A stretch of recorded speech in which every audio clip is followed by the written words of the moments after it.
स्वागत है आप सभी का हमारे चैनल में। आज हम पढ़ने वाले हैं आपका कक्षा 10वीं चैप्टर 1 आपका है बहुविकल्पीय प्रश्न। बहुविकल्पीय प्रश्न हम आज पढ़ने वाले हैं और ये सारा जो बहुविकल्पीय प्रश्न आपका है सारा कुछ हम आपका कवर कराने वाले हैं, यानी कि सारे चैप्टर्स का हम बहुविकल्पीय प्रश्न एक एक करके लेकर आने वाले हैं और आपको यही प्रयास करेंगे कि यही आपको याद हो जाए।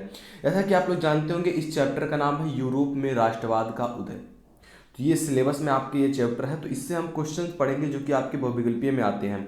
और अगर आपने तैयारी नहीं किया है, इस वर्ष तैयारी अच्छे से नहीं हो पाएगी क्योंकि बच्चे स्कूल में जा नहीं पाए हैं और खुद से उतना अच्छा पढ़ नहीं पाते हैं, तो कुछ बच्चे होंगे जो तैयार कर लिए होंगे गाइड के माध्यम से, विद्या के माध्यम से, लेकिन कुछ बच्चे तैयार नहीं कर पाए हैं, तो उनके लिए या फिर जो अभी तैयार कर रहे हैं वो लोग रिवीजन कर लेंगे।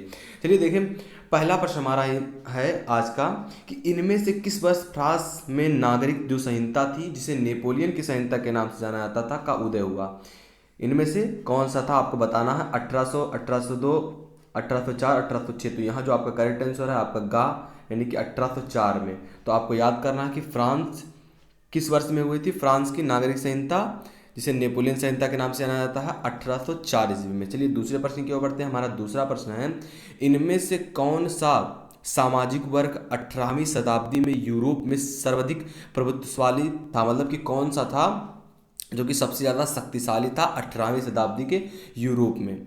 तो कुलीन वर्ग, सामंत वर्ग, कृषक वर्ग या श्रमिक वर्ग। तो इसमें जो आपका था कुलीन वर्ग के लोग सबसे ज़्यादा शक्तिशाली थे 18वीं शताब्दी में यूरोप में। आपका बड़ा ही हिटेड क्वेश्चन है अगला क्वेश्चन कि वियना संधि हुई थी, एक नंबर में पूछ लेता है वियना संधि कब हुई थी। तो सीधा 1815 ईस्वी में आपकी वियना संधि हुई थी, आपको ये ध्यान में रखना है।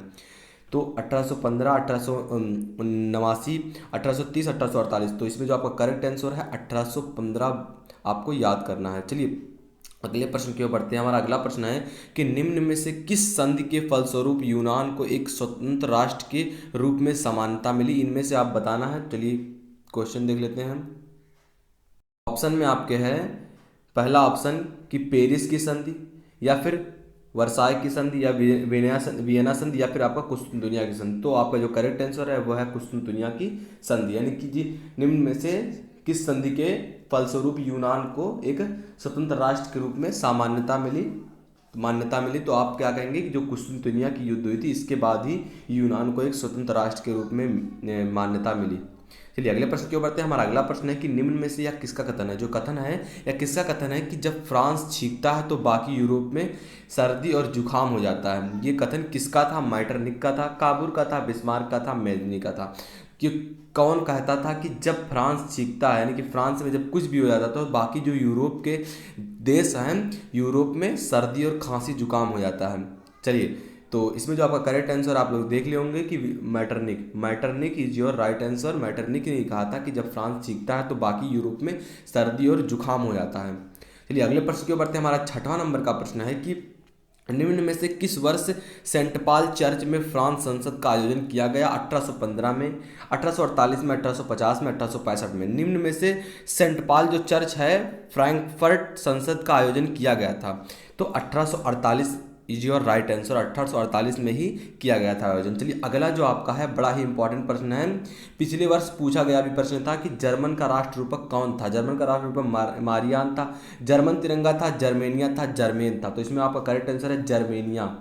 Germania is your right answer कि जर्मन का राष्ट्ररूपक कौन था, जर्मेनिया था। आगे बढ़ते हैं। हमारा अगला प्रश्न है कि जर्मन को किस वर्ष एक स्वतंत्र राज्य घोषित किया गया।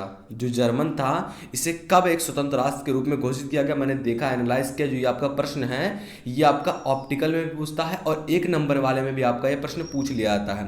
तो इसमें जो आपका 1871, 1872, 1876, 1880। तो इसमें आपका करेक्ट आंसर 1871। 1871 में ही जर्मन को एक राष्ट्र रूप में घोषित किया गया था। चलिए अगले प्रश्न की ओर बढ़ते हैं। और अगला प्रश्न है आज का कि जो जर्मनी का एकीकरण का श्रेय किसको दिया जाता है। जर्मनी का एकीकरण का श्रेय था ये किसको जाता है कि जर्मन के एकीकरण में इनका ही योगदान महत्वपूर्ण रहा है, इनको ही श्रेय दिया जाए। तो ऑटो वान बिस्मार्क को, काइजर विलियम प्रथम को, या हिटलर को, या मेजनी को। तो इसमें जो आपका करेक्ट आंसर है आपने देख लिया होगा का आंसर, यानी कि ऑटो वान बिस्मार्क को ही जर्मन के एकीकरण का श्रेय मिला था। इन्हीं को जाता है कि जर्मन के एकीकरण में इनका ही महत्वपूर्ण भूमिका रहा था। चलिए 10वें प्रश्न के ऊपर बढ़ते हैं। हमारा 10वां प्रश्न है कि काबूर, मेजनी और गैरीवाल्ड का किस देश के एकीकरण में योगदान था। जो तीनों थे, इनका किस देश के एकीकरण कराने में, प्रक्रिया कराने में योगदान रहा था? तो इटली, जर्मनी, फ्रांस और आपका रूस। तो इसमें जो आपका करेक्ट आंसर है वो है आपका ऑप्शन का, यानी कि इटली में। चलिए अगले प्रश्न की ओर बढ़ते हैं। हमारा अगला प्रश्न है कि इनमें से किस वर्ष इंग्लैंड तथा स्कॉटलैंड के बीच एक्ट ऑफ यूनियन जो था नामक समझौता हुआ था, जिसके फलस्वरूप United kingdom of great Britain का गठन हुआ था?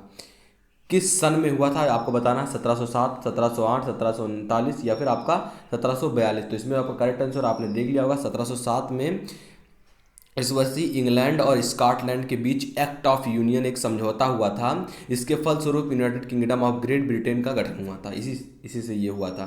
चलिए अगले प्रश्न की ओर बढ़ते हैं। हमारा अगला प्रश्न है कि फ्रांसीसी क्रांति के दौरान कलाकारों ने स्वतंत्रता और न्याय, गणतंत्र जैसे विचार को व्यक्त करने के लिए किस नारी रूपक का प्रयोग किया था, और ये नारी रूपक का क्या नाम था उसमें?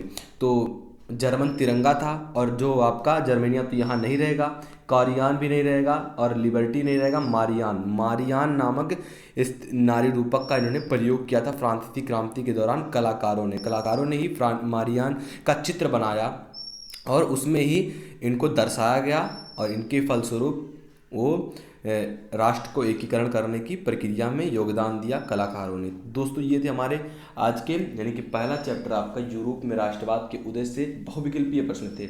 अगर आप अभी तैयारी नहीं कर पाए हैं तो इसके आगे आगे हमारी वीडियोस आते रहेंगी, आप देखते रहिएगा, क्योंकि आप जब खुद से पढ़ते हैं तो आपको उतना ज़्यादा समझ में नहीं आता है। जब आप देखते हैं और उसको एक बार देखते हैं और उसके पीछे थोड़ा बहुत रीजन जान जाते हैं तो आपको ज़्यादा समझ में आती हैं देन अपने से पढ़ने की अपेक्षा।